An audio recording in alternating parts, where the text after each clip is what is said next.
Flip round. Whee! I was waiting for the camera to flip round. How are we doing, everybody? Good evening. It's 10 p.m. yet again. The week is flying by. It's Wednesday. Tony's first in.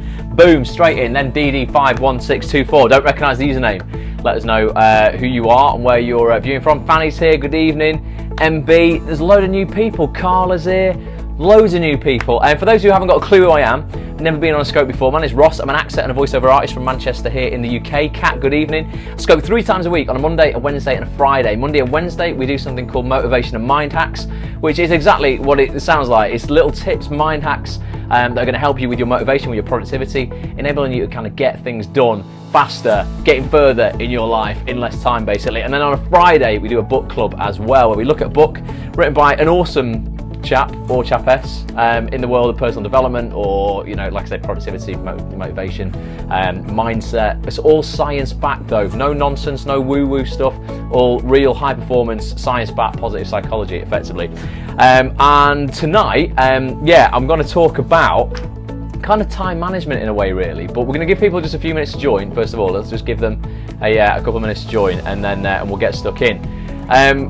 How are you with your time management? Let me know before we start. Do you find that you hear yourself saying the phrase a lot that I hear a lot of people saying, like, oh God, there's just not enough hours in the day. I can't get everything done. Don't know how you fit everything in. How are you? How do you get on? Sorry for missing the last 2, says Kat. Head's been wobbling. Don't worry, Kat. Put your head back on. Stop it wobbling. Mary's here. Girly Whirly's here. I've got an actual... my own bobblehead with my head wobbling, Cat. So there you go. I don't know if it looks like me though. My brother bought it for Christmas ages ago. Ruth, good evening. I might have changed since I had it, but yeah. And I definitely don't have this jumper, all these trousers. But yeah, I don't know. It's got quite a bit of a receding hairline there. My hair's going a little bit, but I don't think as much as it is on this statue. Pop him down there anyway. So yeah, let me know how are you with time management? Do you get everything that you need done, or at the end of the day you're like, oh God, I've just got all this to do now. It's all building up, and then tomorrow I've got to do it all plus extra, and I'm just really, really stressed. And I can't get through it all because a lot of people have a lot of limiting beliefs when it comes to time and the amount of hours in the day. And the one thing that everybody on the planet, no matter who you are, how rich you are, how successful you are, or how poor you are, or how unsuccessful you are, or whatever, one thing that kind of is equal for all of us and always will be is the amount of hours in the day. So you have the same amount of hours in the day as Barack Obama, who's a really good president. You have the same amount of hours in the day as Donald Trump, who I pray to God does not become president. Tony, let me know what you think of Donald Trump. We don't really get him here in the UK, to be honest. Maybe you're a fan, I don't know. Let us know. And then, like I say, let us know how your time management's going. Then today, we're going to look at, I've got some slides, as always, and we're going to look at, look guys, I've titled it, look, there really are enough hours in the day, because there really are enough hours in the day. And I'm going to show you, I'm going to prove it to you now, exactly why I believe this. Absolutely with you on Trump, says Ruth. He's a mentalist. I don't know how, the scope isn't even on that at all. We won't get sidetracked, but I have no idea how the guy's got as far as he has got. Donald Trump is a silly man, says Tony. He's entertaining, but I pray to God that he can't. He'd have an accident, wouldn't he? I'm sure if Donald Trump got in the White House somehow, he'd have an accident. Oh, he can't be president anymore. Mental. So guys, tonight's scope was inspired by an article that I wrote back in 2013. It's before actonthis.tv. If you're an actor, come and look at the site, actonthis.tv. It's a website I run for actors. It was an article I wrote before the site really got popular, so I don't think many people even saw it. Tony's going to move to the UK if Trump gets in. But it was an article that I wrote, and it was called something like, I can't remember the title of it. You've got 6 hours to do, actors, you have 6 hours in the day to do whatever you want, or something like that. I'll link it if you're watching the replay. Thanks for watching, by the way. And I'll link it underneath the Periscope replay here if you're watching it on actonthis.tv. And there was a guy called James Rhodes, who's a famous pianist, awesome pianist. And he'd written an article in a newspaper we have over here, Tony, called The Guardian. Don't know if you have any, you don't have The Guardian in the States. Maybe you do. You have a US Guardian. I don't know. Talking like an idiot now.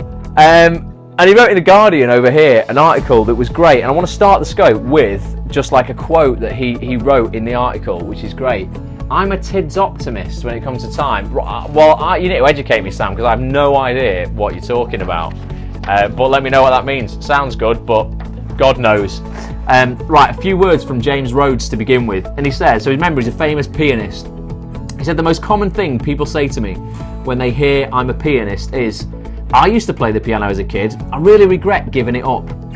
I imagine authors have lost count of the number of people who have told them they'll always have a book inside them. They always had a book inside them. How many people, when you tell them you're an actor, go, oh yeah, I should have been an actor. I could have been an actor. Yeah, I really regret giving it up. I know a few people who said that. So that's what people say to him as a pianist, and it's what you imagine people say to authors. We seem to have evolved into a society of mourned and misplaced creativity. A world where people have simply, and I love this, people have simply surrendered to or been beaten into submission by the sleepwalk of work, domesticity, mortgage repayments, junk food, junk TV, junk everything, angry ex-wives, ADHD kids, and the lure of eating chicken from a bucket whilst emailing clients at 8 PM on a weekend. Who resonates with that? That's what's happened to society. Okay, we've basically just become resigned to the fact that we can't be creative, we can't do what we want to do. I'm not even talking creativity necessarily. You can't really just go after your goals and your dreams and your ambitions because it's been beaten out of you that you just can't do it.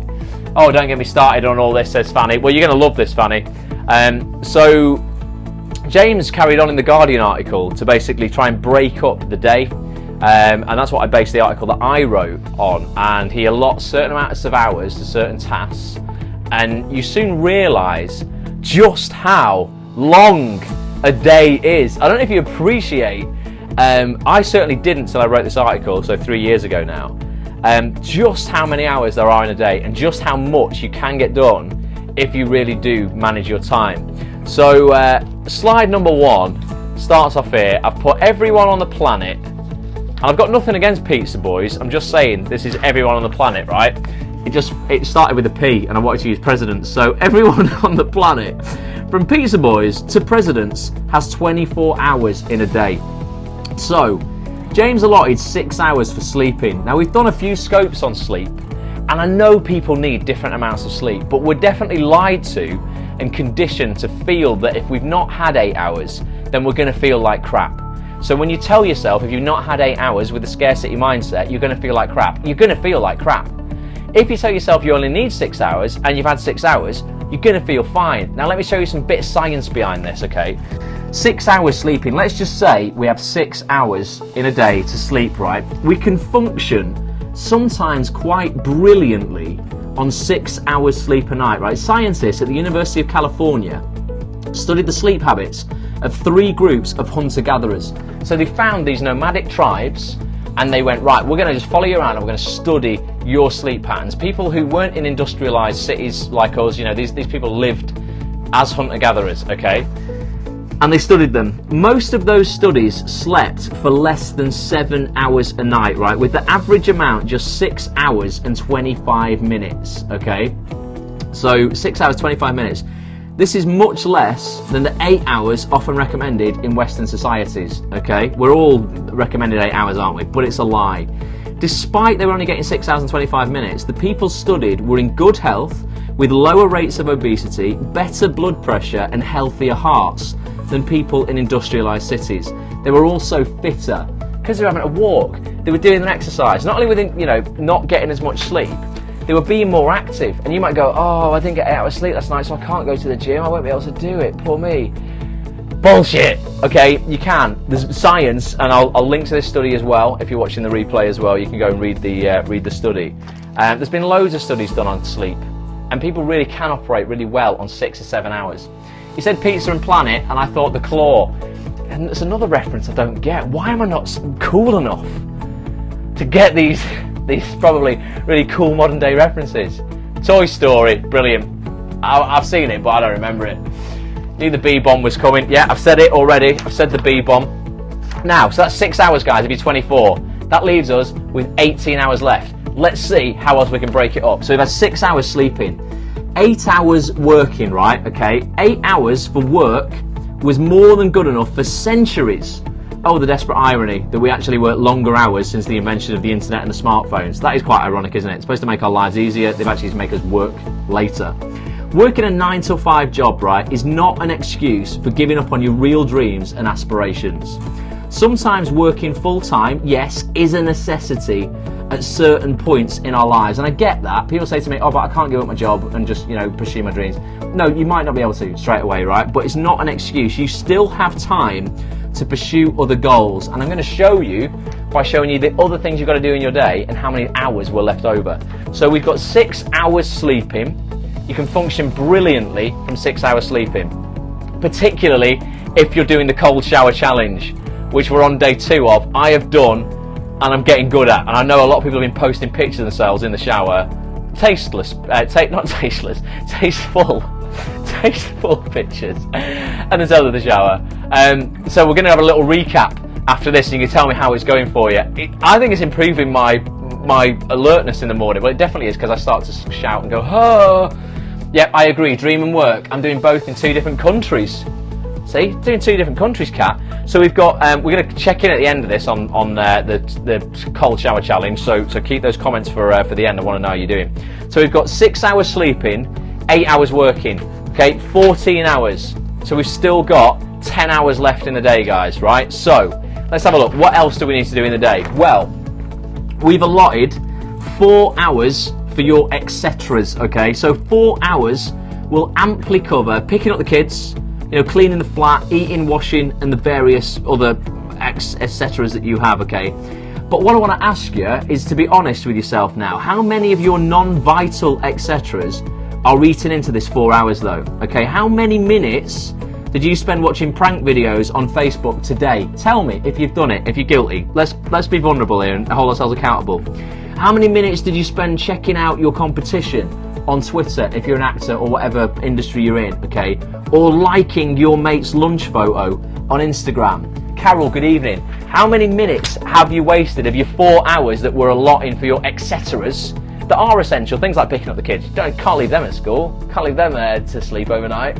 Or making your dinner. You're going to have to make your dinner. Make your kids' tea. Walk the dog. The stuff that's actually, your essential etceteras. We're giving you 4 hours to do those. So we've had 6 hours sleeping, a full day's work, 9 till 5, 8 hours, 4 hours allotted for all your etceteras, okay? And then that leaves us with what's left for you, okay?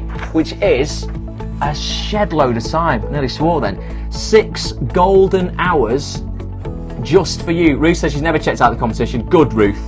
Something that's helped me is tracking what I do while I'm sitting down to do work. Well, I want to ask you to do this at the end, Tony.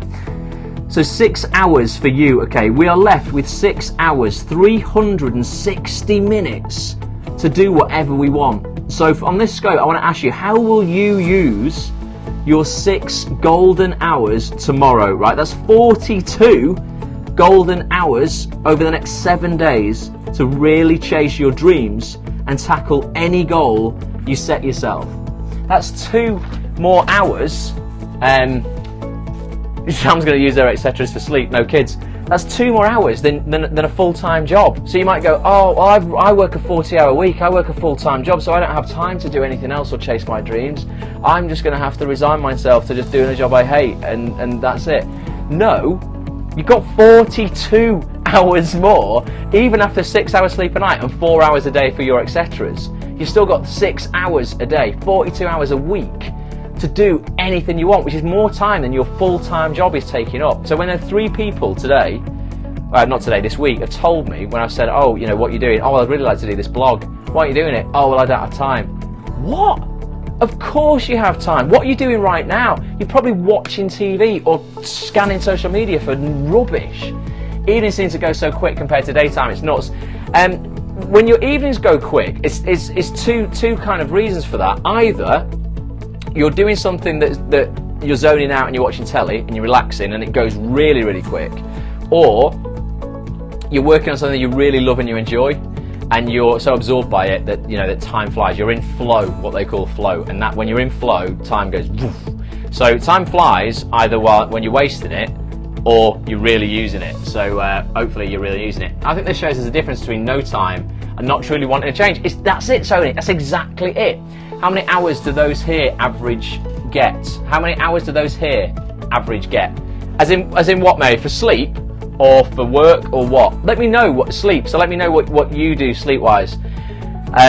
Oh, my sleep was interrupted last night. Guys, I drank so much wine last night. I don't drink. I just don't drink at all. And my friend's auntie and uncle have opened a restaurant here in Manchester, and they were like, "Oh, come and have a free meal." And then she'll get a glass of wine, and I was like, "Well, I don't drink, but I can't say no because like, it's wine with your meal, innit? You got to look sophisticated and stuff." Yeah, of course. Oh, I had one. It was like a bucket of wine, and they're like, "Oh, I'll just top you up." And I before I knew it, because I've got no peripheral vision, my glass was here. Turned around, it was full again. I thought, well, I can't be rude. I'll have to drink that. Wasted. I was absolutely wasted. Not a drinker, says Kat. I slur on a second glass of wine. It's rocket fuel.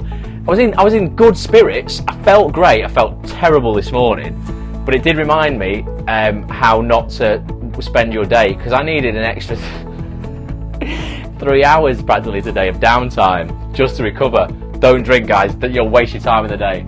You could have said no and not drink it at all. Yeah, no, but you know what, Ruth? I've not drank in 2 years. There was a little bit of curiosity inside me that went, this is quite an expensive bottle of wine. Can I tell the difference? Can I tell the difference between this and something that I would have used to drink from the supermarket for £3? I could tell the difference. It was very, very nice. However, sticking to coffee from now on. Sorry, I had a coffee last night about 11 o'clock though, after the wine. No peripheral vision, that's the best excuse for drunkenness ever. No, Fanny, honestly, I got no peripheral vision at all. I've got this eye condition, so people, what my mates have done in the past when I've been out and I used to drink, they'd get straws and then they'd tie them all together, like feed them into one another, so they were dead long across the table, and then they would dip it into my drink. Now I couldn't see. If I was looking them in the face, my drink's out of my vision here, and they'd just steal my drinks through like 6-foot straws. So I look down and go, God, has that gone again? Whoa, I must be drinking really quick tonight. No, Rob's had it because he's cheap. So I kept going to the bar, buying my own drinks. They were just all having them. Crazy. But yeah, it's another reason I don't drink anymore, basically. Just not alert enough. Sly that, innit, Cat? Coffee as well. No wonder you couldn't sleep. Yeah, no, definitely couldn't sleep. The rotters, Carol, they are. Absolutely. I mean, it was very funny though. There's pictures like where we're posing, going, "Yay!" I'm completely oblivious that somebody's like behind me, like with a straw in my drink. Literally ridiculous. But it's all right. I can take it. So yeah, to show you on a pie chart that day broken up. So you've got your green there is your sleep, your purple there is your work. So that takes up quite a bit of the day, most of your day. Your orange is your etceteras. But look at this red here. This is your 6 hours a day. 25% of your day you can use to do whatever you want. You know, literally anything you like. Now, how you choose to use that is up to you. But it is huge, Ruth. You have all that time, and you might be one of those people. Not you, Ruth, but I mean, anyone watching this, you might be one of those people who's like, I don't have enough time to follow my dreams. I don't have enough time to do what I want to do. It's all up here.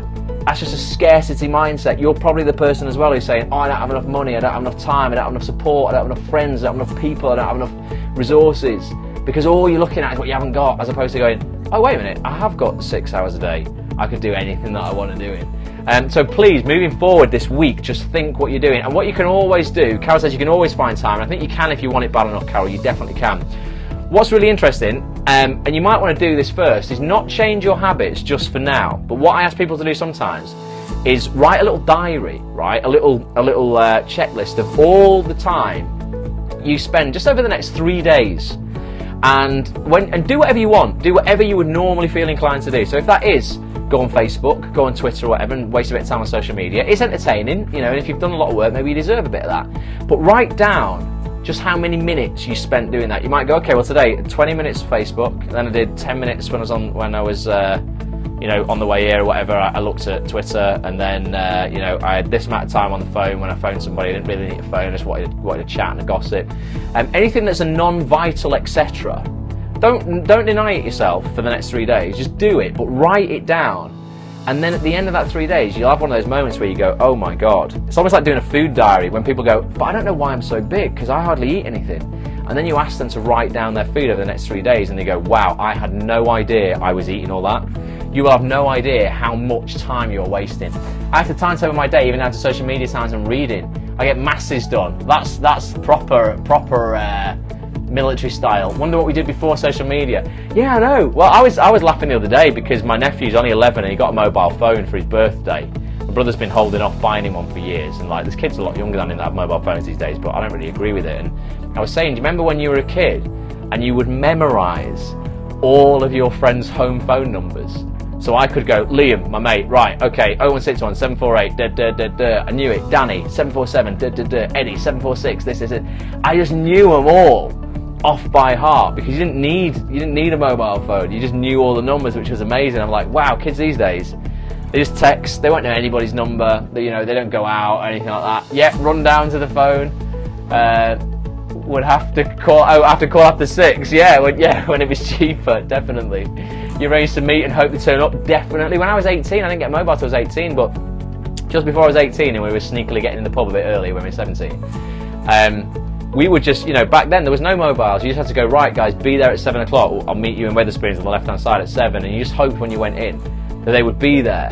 Or when you were younger than that and you wouldn't go to the pub, you go, right, I'll meet you at McDonald's at such and such a time. Shows my youth, doesn't it? It was basically misspent in pubs and fast food joints. That's when I realised enough is enough. You need to just upgrade your life. But yeah, you just didn't rely on all that kind of stuff. But today, social media and stuff, I don't know, it's a blessing and a curse as well. Something that helped me tracking is a focus sheet. I post a link in the group how I learn it. Do it, Tony. That'd be brilliant. Yeah, I've not seen that. I schedule everything in my calendar, but I don't schedule, anything, I don't know, down to ultra minutiae of when I'm going to do such and such a thing. Obviously, I have appointments and things that I stick to, and I know I have a punch list of the things that I've got to do, for the day, but not super focused. So let us know that, yeah. And if there's a template or a Word document or whatever you've got, an Excel sheet or however you do it, post it. That'd be great. Share it, and we can implement it, see how it works.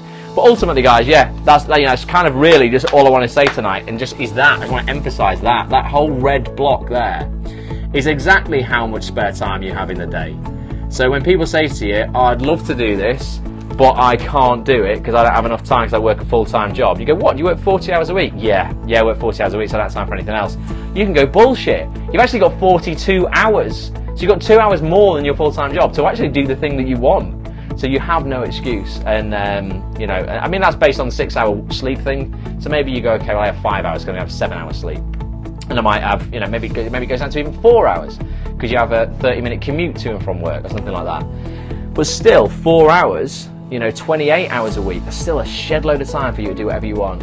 Please can you put wow interview on your list for tomorrow? Oh, right, okay. Is it tomorrow, Ruth? Can we, let me just see what I am doing, because I'm going to Media City tomorrow to sort out the venue for where I'm going to be doing these video interviews. I see, yes, so I'm there, like, almost all day, Ruth. Can we book it in for next week, Ruth? Is it live, or is it, Ruth runs a radio station, by the way. Is it live, or is it pre-recorded you wanted to do it? Between 10 and 12, I'm going to be there. Ruth. I've got a meeting at the venue. Yeah, let us know though when you want to do it. If next week's better, because I can schedule it in then. I knew you wanted to do it. I just didn't know when. Live, but can pre-record. Well, we'll do whatever. If you can pre-record at any other times, I guess that gives us more scope to get it in, and just let us know how long it lasts. Post in the Facebook group. For those who aren't part of the Facebook group as well, guys, go to facebook.com/groups/ActOnThisTV, or we've got another one which is for actors purely on mindset, which is /groups, so facebook.com/groups/Bulletproof Actor. So do join those two groups as well, which is awesome. Spread the word, tweet about these Periscopes if they're helping you, Facebook about them. The more people we can get on, the better. And yeah, it's great, isn't it? It gives us something to do. We're creating a really powerful community, a great little mastermind here, where we're all benefiting from each other. So definitely come and speak for real in the Facebook group if you can. So awesome. We're back on Friday, guys, where we're looking at Michael Port's Steal the Show, the third chapter on this. We didn't decide which chapter on the last book club scope we wanted to do. Let me know which of these sounds better, because we're looking at the performance principles. He's got 6 of them in here. Cold showers, quickly as well. Tell me how your cold showers are going. I've done it twice. I don't go super cold to start with. I turn it down gradually until it is just on cold, no hot at all. And I find by that point, I can pretty much stand it because it's been gradual over maybe 2 minutes of turning it down. But I feel better, miles better when I get out. I feel warmer when I get out. Yeah, I think, I don't know, I think my skin, I had like a breakout of spots a few days ago. My skin's got a lot better over the last few days. Same here, hot to cold. I think it's the way, Ruth. It's definitely the way for now. Let us know how it's gone for you, and then we'll vote on this. Which one have we've looked at? So we've looked at so far the as-if principle, so acting as if we've already done the thing we want to do, how that affects our mindset. We've done be in the moment, we've done that. So we've got these ones to choose from. We can have raise the stakes, all about taking risks. We can have say yes and, that's the power principle. So rather than saying no, I don't want to do that, say yes and. I find it easier to go straight in at cold. Did a bit of twirling around. Carol, you are hardcore. Straight into the cold. I mean, that's on it. My mum said when she was a kid at the swimming baths, the swimming teacher used to like force them under the cold shower. 15 seconds on the front, 15 seconds on the back. Feels a bit cruel, isn't it? But didn't do any harm. Well, it did. She's mental. It's off her head. Choose early and often. So we've got the 3 we can choose from. Raise the stakes, say yes and, or choose early and often. These are the power principles of performance that Michael Port talks about in his book, Steal the Show. Raise the stakes, says Girly Whirly. Warm them super cold in one blast, says Sam. That isn't a chat to Sam, but I get it.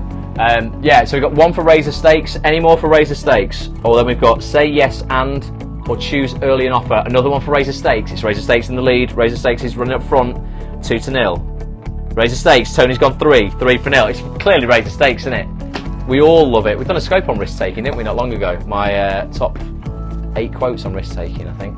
Raise the stakes. Everybody wants raise the stakes, and Carol is Sam's hero for just getting in the shower straight on cold. Awesome. Well, guys, that's brilliant. Thanks so much for watching. Thanks so much for watching on the replay. If you are watching on the replay, you can download this graphic and these slides from below the video. Just click on the PDF link, and we'll be back on Friday, 10 p.m. UK time, 4 p.m. Tony Rossi time in the States or wherever else anyone else in the world is. And thank you. Yeah, and Carol loves being your hero, Sam. Definitely. Carol so far is the cold shower hero, without a doubt. I'm not going straight to cold, at least till week 2. We're only on day 2. I'm going to go straight to cold, maybe day 10. Something like that. But I think it is definitely, it just makes me feel so much more alive in the morning. I love it. It's really, really good. And your skin's not quite as red. Sometimes when you get out of a hot shower, you feel a bit puffy and red, don't you? A bit like, oh God, it's overheated a bit. Get out and you just feel nice and cool and like, yeah, right, ready to go. Let's have it. Right, I'm definitely going now, guys. Thanks so much for watching. Come and join the Facebook groups, facebook.com/groups/act-on-this-TV or /Bulletproof Actor. Please be a part of it. The more the merrier. Posted that a minute ago. My posts are coming through slow, delayed tonight, says Sam. Well, Sam, unfortunately, I'm going now. So any posts that don't come through, post them in the Facebook group, all right? Everyone else, just come and join the Facebook group and just be a part of it. I love the chat that's going on in there. It's fantastic. So please keep sharing. And nothing's off limits. People keep asking, is it all right for me to share my show reel, or is it all right to do this? It's totally fine to share whatever you want. I just didn't want people advertising commercial stuff like, hey, I'm a headshot photographer, come and get your headshots from me. That's not allowed because they're just going to spam the wall. But if you need help with stuff and you want your show reel vetting or something like that, post it once, don't post it a million times, but post whatever you want, whatever's going to help you.